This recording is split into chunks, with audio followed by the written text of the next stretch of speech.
ഇപ്പൊ താൻ ആകാംക്ഷയോട് ചോദിച്ചില്ലേ, അതാണ് തുടർക്കഥയുടെ ടെക്നിക്ക്. വായനക്കാരെ അടുത്ത ലക്കം വരെ മുൾമുനയിൽ നിർത്തുക. ഈ തീഷ്ണ കണ്ണുകളുടെ ഉടമസ്ഥൻ ആരാന്നാണ് ഞാൻ ചോദിച്ചത്. സസ്പെൻസ് ആണെന്ന് പറഞ്ഞില്ലടോ. എന്നാലും അടുത്ത ലക്കത്തിൽ ആ തീഷ്ണ കണ്ണം കയറി വരില്ലേ? അങ്ങനെ ഒരുത്തിന്റെ ആവശ്യം എന്തായിപ്പോ?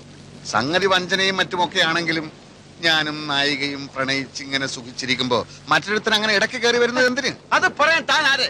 ഒരു എഴുത്തുകാരന്റെ സ്വാതന്ത്ര്യത്തിൽ കയറി കൈകടത്തിയുണ്ടല്ലോ. ഒരു പിണ്ണാക്കൂല്ല. ഇറാൻ ഭരണകൂടം സൽമാൻ റഷ്ദിയുടെ തലയ്ക്ക് വില പറഞ്ഞില്ലേ? എന്നിട്ട് എന്ത് സംഭവിച്ചു? അയാൾ ഇപ്പോഴും ഒളിച്ചു നടക്കല്ലേ? അയാൾ ഒളിച്ചു നടന്നാലും അയാളുടെ തൂലിയേക്ക് വിലങ്ങ വെക്കാൻ ആർക്കെങ്കിലും കഴിഞ്ഞോ? ഇനി ഞാനൊരു സത്യം പറയാം, തഞ്ഞിട്ടത് താനല്ല ഈ കഥയിലെ യഥാർത്ഥ നായകൻ. ഈ വരുന്ന തീഷ്ണ കണ്ണുള്ളവൻ അയാളാ ശരിക്കുള്ള നായകൻ. അയാൾ അതിപ്രശസ്തനായ ഒരു സാഹിത്യകാരനും ഒരു നോവലിസ്റ്റും. ഓ, മനസ്സിലായി. ഈ വരുന്ന നോവലിസ്റ്റിന്റെ പേര് സാഗർ കോട്ടപ്പുറം എന്നായിരിക്കും അല്ലേ?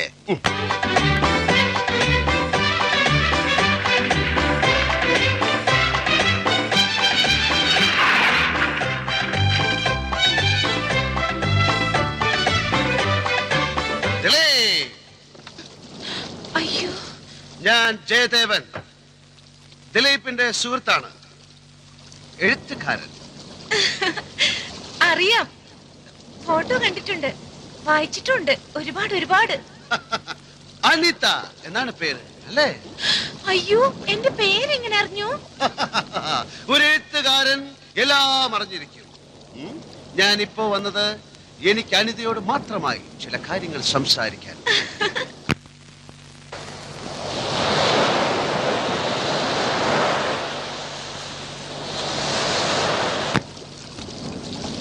അനിത ദിലീപിനെ സ്നേഹിക്കുന്നു എന്ന് ചോദിച്ചാൽ ഇല്ല എന്നാ ഉത്തരം.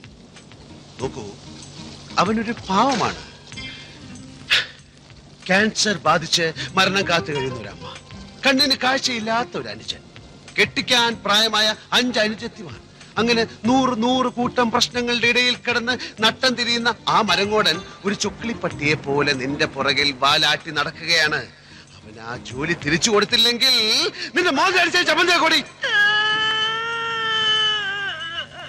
എന്ത് പറ്റി പറയൂ, എന്തിനാ? ഞാൻ ആരാധിക്കുന്ന വലിയൊരു എഴുത്തുകാരന്റെ വായിൽ നിന്ന് ഇത്തരം വാക്കുകൾ ഞാൻ തീരെ പ്രതീക്ഷിച്ചില്ല. ഞാൻ സത്യമാണ് പറയുന്നത്. സത്യം എന്തോ ആവട്ടെ. സത്യത്തിന് അങ്ങനെ എന്തോ ആകാൻ കഴിയില്ല, കാരണം സത്യമാണ് സത്യം.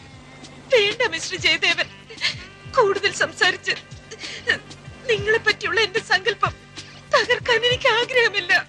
നിൽക്കൂ, എന്ത് തന്നെയായാലും അവനെ ജോലിയിൽ പ്രവേശിപ്പിച്ച് ഞാൻ ഈ ടൗണിൽ നിന്ന് അനിതേ, എന്തുണ്ടായി?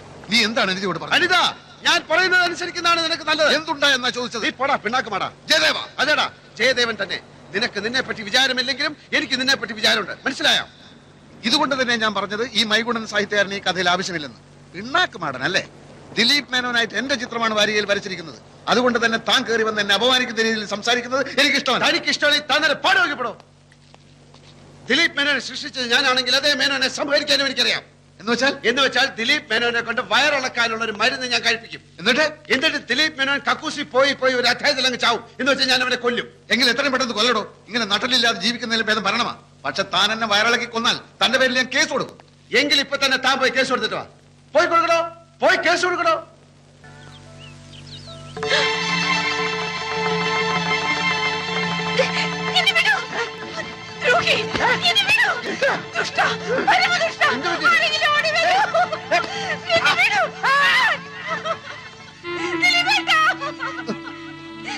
ഈ ദുഷ്ടൻ എന്നെ നശിപ്പിക്കാൻ ശ്രമിച്ചു ദിലീപേട്ട.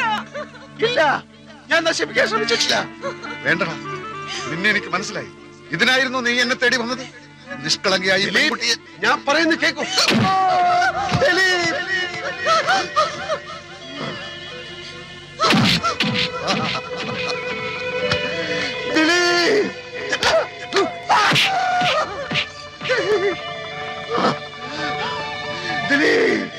സുഹൃത്താണത്ര, സുഹൃത്ത്.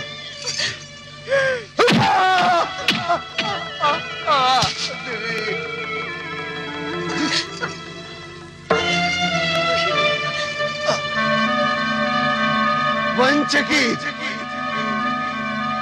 വഞ്ചകി, വഞ്ചകി.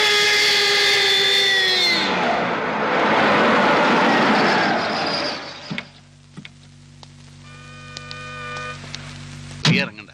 അല്ല, എനിക്ക് അയാളോട് നോ, ഞാൻ മാത്രം പത്രാധിപരോട് സംസാരിച്ചാൽ മതിയെന്നുള്ള ധാരണയിലാണ് നമ്മൾ ഇവിടെ വന്നത്. അതല്ല, പ്രിയക്ക് സംസാരിക്കണം നിർബന്ധമാണെങ്കിൽ സംസാരിച്ചു.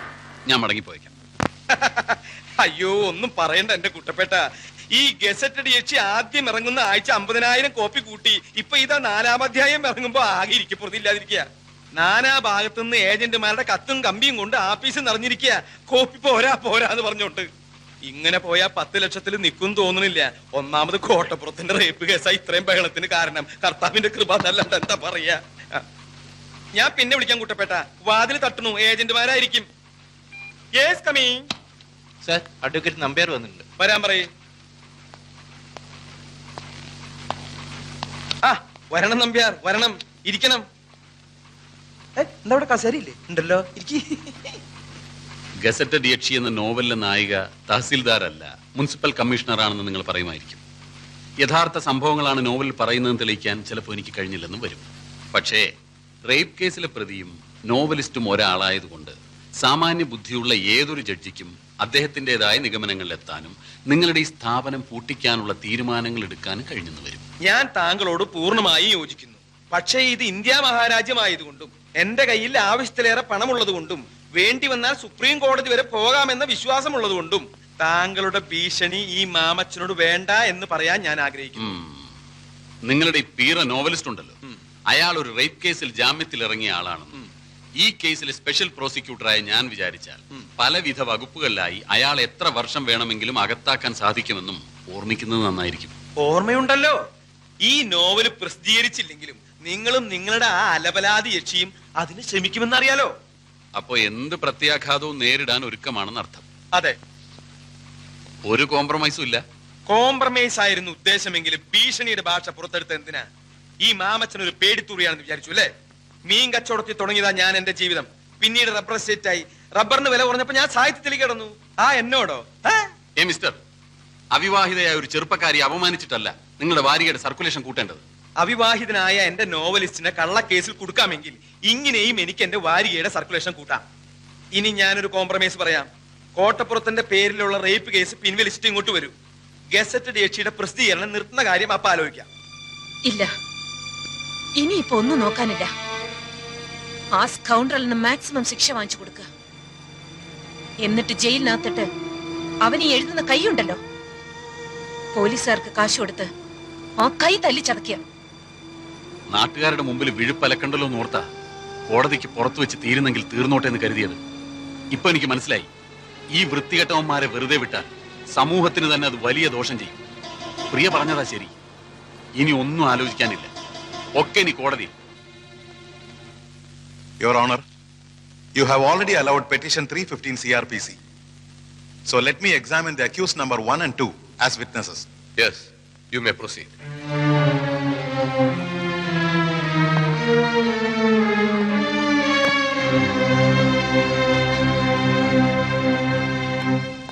നിങ്ങളും രണ്ടാം പ്രതി രാമകൃഷ്ണനും അന്യായക്കാരുടെ വീട്ടിൽ എന്തിനു പോയി? ഞങ്ങൾ താമസിക്കുന്ന വീട്ടിൽ വന്ന് അവർ ഞങ്ങളെ കാപ്പ് കുടിക്കാൻ ക്ഷണിച്ചു, അതുകൊണ്ട് പോയി. അപ്പൊ അവരുടെ വീട്ടിൽ ആരൊക്കെ ഉണ്ടായിരുന്നു? അവരും അവരുടെ ജോലിക്കാരിയും. നിങ്ങൾ കാപ്പി കുടിച്ചോ? ഇല്ല. എന്തുകൊണ്ട് കുടിച്ചില്ല? കുടിക്കാൻ തുടങ്ങുന്നതിന് മുമ്പ് പെട്ടെന്ന് ആ സ്ത്രീ ഒരു കത്തിയെടുത്ത് അവരുടെ വെയിൻ കട്ട് ചെയ്ത് മരിക്കാൻ പോവുകയാണെന്ന് പറഞ്ഞു. ഞങ്ങൾ അവരെ തടയാൻ ശ്രമിച്ചു. വേറെ ഒന്നും സംഭവിച്ചില്ലേ? ഇല്ല. ഇതിനു മുമ്പ് നിങ്ങൾ ഏതെങ്കിലും ക്രിമിനൽ കേസിൽ പെട്ടിട്ടുണ്ടോ? ഇല്ല. നിങ്ങൾ കല്യാണം കഴിച്ചാണോ? അല്ല. എന്തുകൊണ്ട് കല്യാണം കഴിച്ചില്ല? ഒരു സ്ത്രീയെ കല്യാണം കഴിച്ച അവളെ കടപ്പറയിലെ ഒരു ഉപകരണമാക്കി മാറ്റാൻ എനിക്ക് സാധിക്കില്ല എന്നുള്ളതുകൊണ്ട്. സ്ത്രീകളോടുള്ള നിങ്ങളുടെ മനോഭാവം എന്താണ്? സ്ത്രീ അമ്മയാണ്, ദൈവമാണ്.